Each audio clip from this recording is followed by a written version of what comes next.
دنیا میں زندہ رہنے والے مسلمان ان کے لیے دعا کریں تو اس سے ان کو فائدہ ہوتا ہے،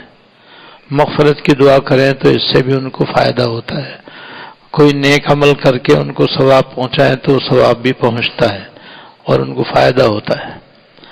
تو یہ تو ہر مسلمان کو آدمی اس طرح سے ایصال ثواب کر سکتا ہے، اور ایصال ثواب کرنے سے ثواب بھیجنے والے کے ثواب میں کمی نہیں آتی، اور جس کو ثواب پہنچایا جاتا ہے اس کو اللہ تعالیٰ اپنے فضل سے الگ سے ثواب پورا عطا فرما دیتے ہیں۔ جب یہ بات ہے تو بس پھر تو عام مسلمانوں کے لیے بھی دعائے مغفرت اور ایصال ثواب کرنا چاہیے، خاص طور سے اپنے والدین کے لیے بھی۔ تو والدین کو فراموش نہیں کرنا چاہیے اور والدین کو بھولنا نہیں چاہیے، بلکہ ہمیشہ ان کے لیے دعا اور ایصال ثواب کرتے رہنا چاہیے۔ قرآن شریف میں اللہ پاک نے والدین کے لیے دو دعائیں نازل فرمائی ہیں۔ ایک دعا یہ ہے رب ارحمہما کما ربیانی صغیرا، رب ارحمہما کما ربیانی صغیرا، یا اللہ ان پر رحم فرما جیسا کہ انہوں نے بچپن میں میری پرورش کی۔ تو عام طور پر ماں باپ بڑی محبت سے، بڑی شفقت سے، بڑی بڑی تکلیفیں برداشت کر کے اپنی اولاد کی پرورش کرتے ہیں، تو یہ ان کا بہت بڑا احسان ہے اور بڑا حق ہے، لہذا ان کے لیے یہ دعا کرتے رہنا چاہیے رب ارحمہما کما ربیانی صغیرا،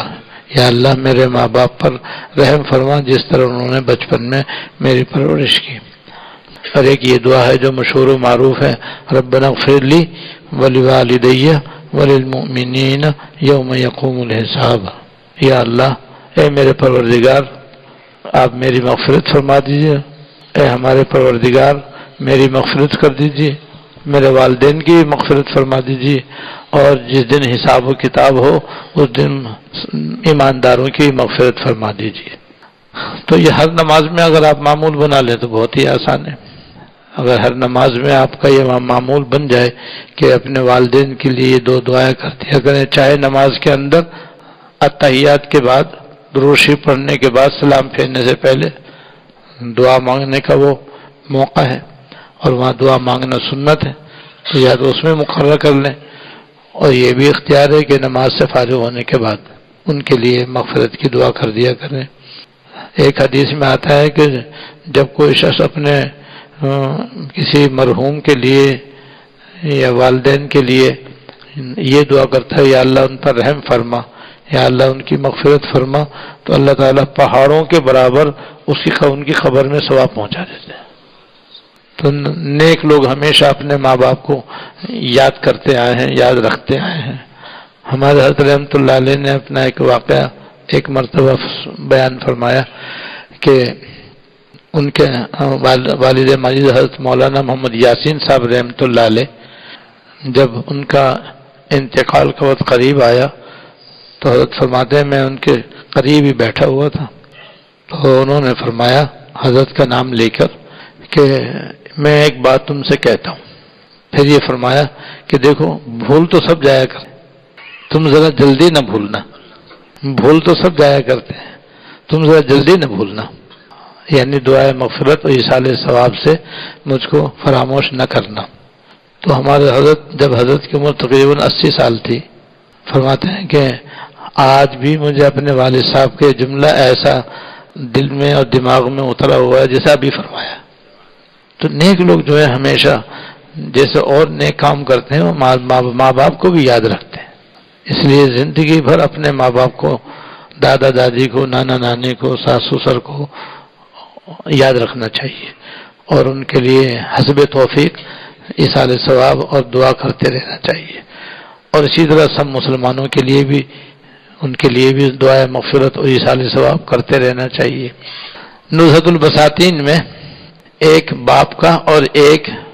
عورت کا واقعہ لکھا گیا ہے، ایک باپ اور ایک ماں کا واقعہ لکھا الگ الگ۔ باپ کا واقعہ تو یہ لکھا ہے کہ ایک بزرگ فرماتے ہیں کہ میں ایک قبرستان سے گزرا اور وہاں تھوڑی دیر کے لیے میں آرام کرنے کے لیے لیٹ گیا، تو میں نے خواب میں دیکھا کہ ایک میدان ہے اور اس میں بہت سارے لوگ جمع ہیں، اور وہاں سے کوئی چیز چن کر لے رہے ہیں، اور ایک شخص دور بیٹھا ہوا ہے وہ خالی ایسے بیٹھا ہوا ہے۔ تو میں نے اسی سے پوچھا جا کر کہ یہ کون لوگ ہیں اور کیا چیز حاصل کر رہے ہیں؟ انہوں نے کہا کہ یہ اس قبرستان کے مردے ہیں، یہ اس قبرستان میں جو لوگ مدفون ہیں یہ وہ لوگ ہیں یہ، اور یہ جو عام مسلمان اپنے مرحومین کو اور مسلمانوں کو ایصال ثواب کرتے ہیں اور مغفرت کی دعا کرتے ہیں تو من جانب اللہ وہ اس کا ثواب ان کو پہنچا دیا جاتا ہے، اور وہ یہ میدان میں وہ اپنا اپنا حصہ لے رہے ہیں اور لے کر پھر یہ چلے جائیں گے۔ تو میں نے ان سے کہا کہ وہ آپ کیوں نہیں یہ ثواب حاصل کر رہے ہیں؟ کہا میرا تو ایک بیٹا ہے ماشاءاللہ، اور وہ روزانہ ایک قرآن شریف پڑھ کر مجھے ثواب پہنچاتا ہے، اور وہ نوجوان ہے اور فلاں جگہ رہتا ہے اور فلاں جگہ یہ کام کرتا ہے۔ انہوں نے آتا پتہ ہی بتا دیا۔ کہتے ہیں جب میری آنکھ کھلی تو مجھے پر بڑا اثر ہوا، میں اس شخص کے بیٹے کے لیے اسی قبرستان کے گاؤں میں گیا اور وہاں جا کر کے میں نے معلومات کی تو وہ اس کا بیٹا مجھے مل گیا۔ جیسے انہوں نے بتایا تھا ویسے ہی وہ مارکیٹ میں ریڑھی کے اندر کچھ کھانے پینے کی چیزیں بیچ رہا تھا۔ پہلے تو میں نے دور سے اس کو دیکھا تو یہ دیکھا کہ وہ ہاتھ سے تو کام کر رہا تھا، زبان برابر اس کی ہل رہی تھی، تو مجھے تصدیق ہو گئی کہ ہاں یہ قرآن شریف کی تلاوت کر رہا ہے۔ پھر میں اس کے پاس گیا، جا کر کے میں نے اس کا نام پوچھا، اس کی خیریت پوچھی، اس سے پوچھا تمہارے والد صاحب زندہ ہیں یعنی اس نے اگر ان کا انتقال ہو چکا ہے۔ تو پھر میں نے اس سے کہا کہ میں نے دیکھا کہ زبان تمہاری بڑی زور سے ہل رہی تھی۔ کہا کہ میں صبح قرآن شریف پڑھنا شروع کرتا ہوں اور شام تک ختم کر کے اپنے والد صاحب کو پہنچا کر گھر جاتا ہوں۔ تو مجھے دونوں باتوں کی تصدیق ہو گئی۔ پھر میں نے اپنا واقعہ اس کو سنایا کہ بھئی تمہارے والد صاحب جو ہیں وہ بڑے خوش ہیں اور تم جو ثواب پہنچاتے ہو وہ برابر ان کو پہنچتا ہے، یہاں تک کہ وہ دوسروں سے بے نیاز ہیں۔ کہتے ہیں کچھ عرصے کے بعد پھر دوبارہ میرا وہاں سے گزر ہوا اور پھر میں وہاں لیٹا تو پھر مجھے یہ خواب نظر آیا، اور اب میں نے دیکھا کہ وہ اسی طریقے سے لوگ میدان میں جمع ہیں اور وہ بڑے میاں جو پہلے الگ بیٹھے تھے وہ بھی انہی میں شامل ہیں اور وہ بھی وہاں سے ثواب حاصل کر رہے ہیں۔ تو میں ان کے پاس گیا کہ پہلے تو تم الگ بیٹھے ہوئے تھے، اب یہاں ان میں شامل ہو گئے۔ کہ وہ میرا بیٹا جو ثواب پہنچاتا تھا اس کا انتقال ہو گیا، تو میں تو محتاج ہوں ہی، اس لیے اب میں یہ ان کے ساتھ میں بھی اپنا حصہ لیتا ہوں۔ تو یہ ہے کہ بھئی نیک اولاد جو ہوتی ہے اپنے ماں باپ کو ثواب پہنچاتی رہتی ہے۔ ایک حدیث میں ہے کہ جو آدمی فجر کی نماز کے بعد 12 دفعہ قل اللہ پڑھے تو یہ ایسا جیسے اس نے 4 مرتبہ قرآن شریف ختم کیا۔ لہذا اگر 12 دفعہ قل اللہ روزانہ پڑھ کر اپنے ماں باپ کو پہنچا دیا کریں تو ان کا بھی بھلا اپنا بھی بھلا، اور ہے بھی کتنا آسان۔ اس لیے فجر کے بعد 12 دفعہ قل اللہ پڑھ لیا کریں اور پڑھ کر ان کو بخش دیا کریں، اور ثواب جیسے مرنے والوں کو پہنچایا جاتا ہے زندوں کو بھی پہنچایا جاتا ہے، دونوں کو ثواب پہنچتا ہے۔ اس لیے بعض لوگوں کے یہ ثواب پہنچانے میں بعض لوگوں کا طریقہ یہ مجھے بڑا پسند ہے، وہ یہ کہ وہ اپنے والدین، اپنے مشائخ، اپنے اساتذہ، اپنے اہل و عیال، اپنے خاص احباب کے لیے تو الگ سے ثواب پہنچاتے ہیں، لیکن کچھ وہ نیک کام کر کے قرآن شریف پڑھ کے ذکر کر کے تسبیح پڑھ کر تلاوت کر کے پھر وہ اس طرح ثواب پہنچاتے ہیں کہ یا اللہ سرکار دو عالم صلی اللہ علیہ وسلم کی امت میں اور پچھلی امتوں میں جتنے مسلمان مرد عورت انسان جنات وفات پا چکے، اور جو اس وقت حضور کی امت میں مسلمان مرد عورت انسان جنات زندہ ہیں اور جتنے قیامت تک آئیں گے اور پیدا ہوں گے، یا اللہ میں سب کو ثواب پہنچاتا ہوں۔ تو بھئی یہ بڑا کمائی کا نسخہ ہے یہ، اس لیے کہ ایک تو ان سب کو انشاءاللہ ثواب پہنچے گا، اور ان سب کو ثواب پہنچانے کے برابر ثواب پہنچانے والے کو ملے گا۔ تو ذرا سی دیر میں اربوں خربوں نیکیاں نامہ اعمال میں درج ہو سکتی ہیں، اس لیے کہ دوسرے کے ساتھ بھلائی کرنا بھی تو نیکی ہے، اور اس سے بڑھ کر کیا بھلائی ہوگی کہ آدمی ان کو ثواب پہنچائے اور ان کے لیے دعائے مغفرت کرے اور دعائے رحمت کرے، اور اس میں ہمارا کوئی وقت بھی نہیں خرچ ہوتا۔ 12 دفعہ قل اللہ پڑھو، پھر اس کے بعد ثواب پہنچا کر کے یہ دعا کرو یا اللہ سب کی مغفرت فرما، سب کی بخشش فرما، سب پر رحم فرما، سب کے درجے بلند فرما، بس یہ معمول بنا لیں تو انشاءاللہ تعالی اپنا بھی فائدہ ان کا بھی فائدہ۔ دوسرا واقعہ ایک نیک عورت کا ہے جس کا نام باہیہ تھا، باہیہ اس کا نام تھا۔ یہ جب ان کا انتقال ہو گیا، ان کو دفنا دیا گیا، تو ان کے بیٹے نے یہ معمول بنا لیا کہ روزانہ وہ اپنی والدہ کی خبر پہ جاتا اور پھر کچھ صورتیں، کچھ آیتیں تلاوت کر کے اپنی والدہ کو اس کا ثواب پہنچا کر آ جاتا، اور اس کا یہ بہت عرصہ یہی معمول تھا۔ ایک دن اس نے خواب دیکھا اور خواب میں اس کو اس کی والدہ نظر آئی، اور اس نے اپنی والدہ سے اپنا حال پوچھا کہ آپ کا کیا حال ہے، کیسی ہے؟ تو والدہ نے کہا کہ بھئی میں الحمدللہ عالم برزخ میں ہوں اور بڑے آرام سے ہوں، یہ ہر طرف قالین بچھے ہوئے ہیں اور موٹے ریشم کے اور باریک ریشم کے گاؤ تکیے لگے ہوئے ہیں، اور میں بے فکر ہوں، بالکل ٹھیک ہوں۔ اور بھائی تم جو روزانہ مجھے آ کر کے قرآن شریف کی تلاوت کر کے ثواب پہنچا کر جاتے ہو، بھائی یہ معمول مت چھوڑنا، اس سے مجھے بہت فائدہ ہوتا ہے، اور نصیب مجھے فائدہ ہوتا ہے، بلکہ جب تم آتے ہو تو میرے قرب و جوار کے سارے مرنے والے میرے پاس آتے ہیں اور وہ خوش ہوتے ہیں کہ بھائیا تیرا بیٹا آیا ہے، بھائیا تیرا بیٹا آیا ہے ثواب پہنچانے کے لیے۔ تو جب وہ مجھ سے یہ کہتے ہیں تو میرا اور بھی دل خوش ہوتا ہے۔ تو اس لیے بیٹا تم یہ مت چھوڑنا، آتے رہنا۔ یہ پھر انہوں نے میرے گھر کے بارے میں متعلق گھر کے دوسرے افراد کے بارے میں پوچھا کہ وہ کیسے ہیں، وہ کیسے ہیں۔ تو جو زندہ تھے ان کے بارے میں انہوں نے پوچھا، اور جو وفات پا چکے تھے اس کے بارے میں نہیں پوچھا۔ اس لیے بھائی والدین کا ایک حق یہ بھی ہے کہ ان کے مرنے کے بعد ان کو یاد رکھیں۔ ماشاءاللہ نیک مسلمان یاد رکھتے ہیں، وہ رمضان شریف میں بھی ان کے لیے صدقہ خیرات کرتے ہیں، اور پھر بقرعید میں بھی وہ قربانی ان کی طرف سے کرتے ہیں، اور بعض لوگ اپنے والدین کی طرف سے حج عمرہ بھی کرواتے ہیں۔ تو یہ سب نیک کام ہے جس کا ثواب مرنے والوں کو پہنچانے سے پہنچ جاتا ہے۔ اللہ تعالیٰ ہم سب کو توفیق عطا فرمائے اور اپنے ماں باپ کا حق ادا کرنے کی توفیق عطا فرمائے، اور ان کو ہر قسم کی تکلیف پہنچانے سے بچنے کی توفیق عطا فرمائے۔ حدیث نمبر 24، حضرت ابو ہریرہ رضی اللہ تعالیٰ عنہ سے ایک طویل حدیث میں مذکور ہے، کبیرہ گناہوں میں یہ چیزیں بھی ہیں، یعنی اور بھی چند گناہ کبیرہ اس حدیث میں بیان کیے گئے ہیں۔ مثلا یتیم کا مال کھانا، میدان جنگ میں عین لڑائی کے وقت پیٹھ دکھا کر بھاگ جانا، اور پاک دامن عورتوں پر جنہیں ایسی بری باتوں کی خبر بھی نہیں زنا کی تہمت لگانا۔ تو کسی پر تہمت لگانا یہ بھی بہت بڑا گناہ ہے جس سے بے حد بچنا ضروری ہے۔ گھروں میں جو آپس میں لڑائیاں ہوتی ہیں، جھگڑے ہوتے ہیں، اس میں ایک وجہ یہ بھی ہے کہ غصے میں آ کر جھوٹی تہمت لگا دی جاتی ہے، اور جھوٹی تہمت کے نتیجے میں گھر کے اندر لڑائی ہو جاتی ہے، جھگڑا ہو جاتا ہے، فساد ہو جاتا ہے، اور اکثر ایسی باتیں بے پرکھی ہوتی ہیں، یعنی بالکل بے حقیقت جھوٹی، وہ تہمت تو جھوٹی ہی ہوتی ہے۔ تو کسی مسلمان مرد پر تہمت لگا دینا یا کسی مسلمان عورت کے اوپر